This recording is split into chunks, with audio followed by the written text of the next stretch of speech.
Hi, Ash here. Today, as you will have noticed from the title, I'll be painting a desert scene using a Bob Ross tutorial, which definitely isn't of a desert scene. I'll explain why later. Basically, this will be my very first time following a Bob Ross tutorial. I've watched a couple of them when I was sick, but I didn't follow them, I just had them on for background noise. And this particular Bob Ross tutorial is called Evening's Glow.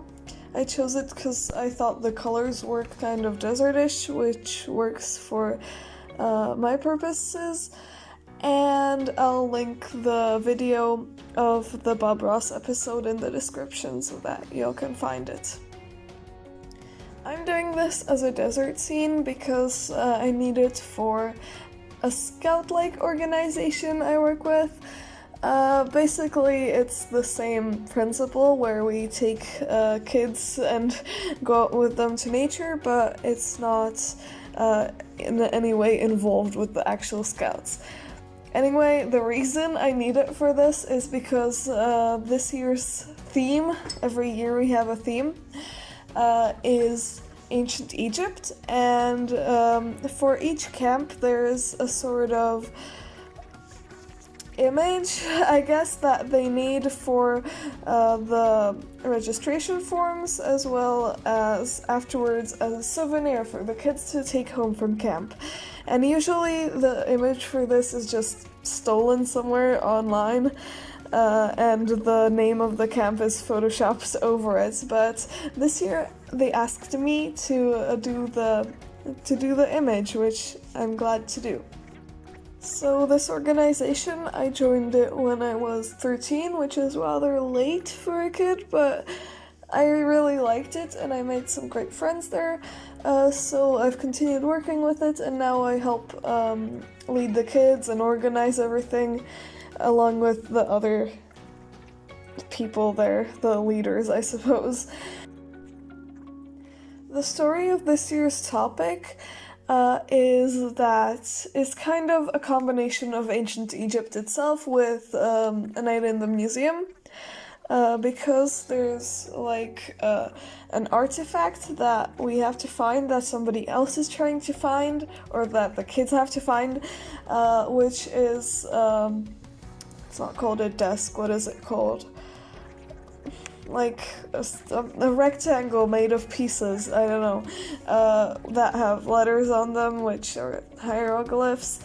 And basically somebody is trying to find that and resurrect the dead with it, which is bad, and we're trying to prevent that, so we, or the kids, are finding different pieces of it, which I don't know if this will have appeared in the painting or not yet, but there are little squares everywhere in the sand in the image, which is basically what those are.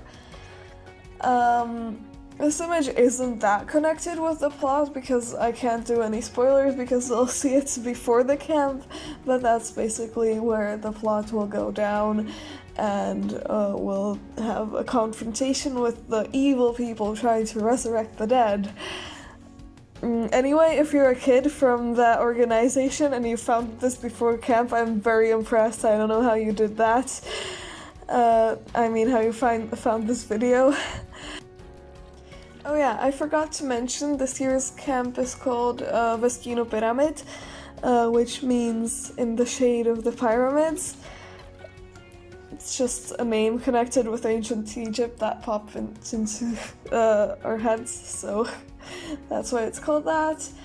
And you definitely won't see me put the title in there because I cut the video before, cut the recording before I could put that there, but I did, so I'll show a final version of the piece with the title because I wasn't sure if I was going to tell you all this, but then the video ended up being around 10 minutes, which I had to talk about the organization and the camp because otherwise there would be nothing to talk about and I would just be talking about nothing, which is what I'm doing now, but you know.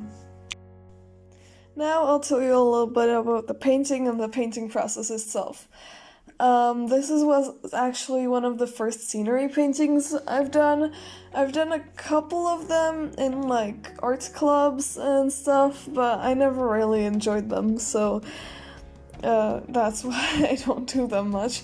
And I'm not that great at painting. I enjoy lined illustration a bit more.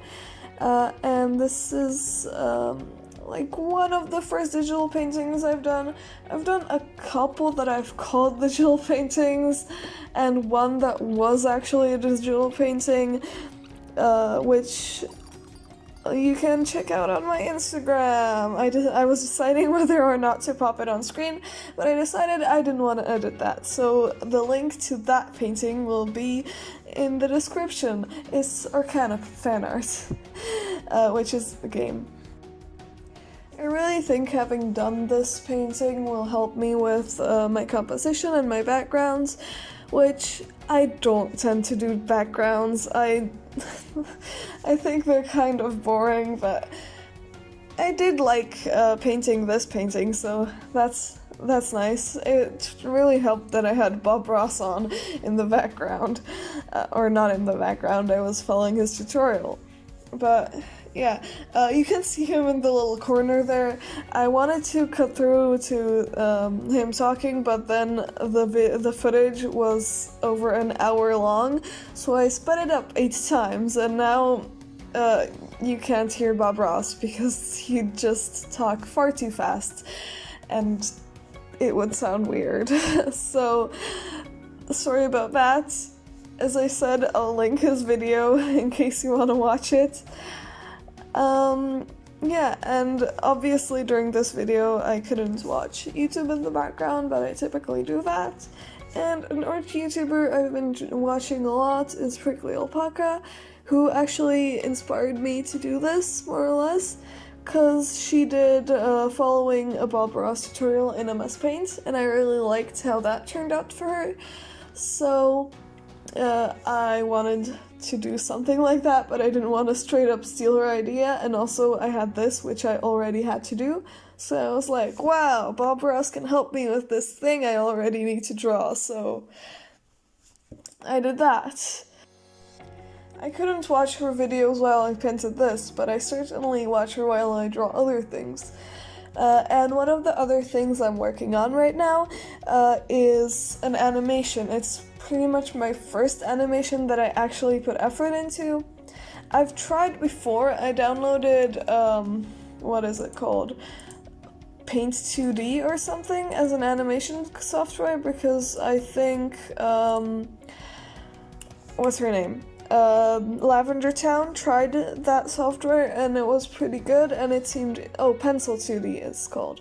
It seemed pretty simple to me, but then I tried it and I couldn't figure out how to make the sketch and the line art a separate layer, and I got frustrated with it and I turned it off. And the only other time I've tried animation was in Flip-A-Clip, which was just me messing around, and on a little pad of sticky notes, which was just a little stick man, which was, before this, that was the best animation I had ever made. Anyway, right now I'm making a little comic-y style thing. It's a very simple animation, only part of it moves, but yeah, be on the lookout for that video. I'll upload it. It'll be short. I'll just upload the animation, not how I worked on it, because I don't think you'll want to watch me draw the same thing, except a little bit to the left, for a very long time. I started at 9 p.m. yesterday, and I somehow thought that I could finish it that day, and at around midnight I gave up, or like didn't give up, but I just went to sleep. And today I've been continuing working on it. I think I'll finish it today, but animation is slow. I don't know how animators do this. Like, good job, guys. Wow. Couldn't be me. Anyway, that's all. You'll be seeing the finished piece on screen right now. And I hope you enjoyed this video. Be sure to follow my social medias, which are also on screen now. And yeah, bye. See you for the animation.